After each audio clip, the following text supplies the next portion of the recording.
Այստեղ մի քանի պատճառներ կարող են լինել, որոնք իրար վրա զուգահեռ են դարձել։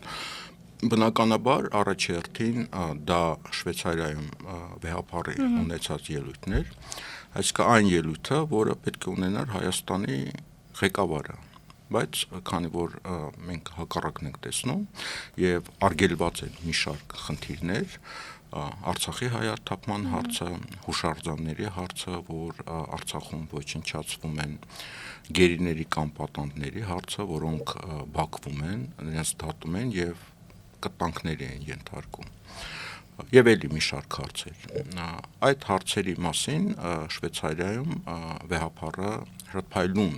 եւ գրագետ քաղաքական առումով ճիշտ շեշտադրումներով ելույթ է ունեցել,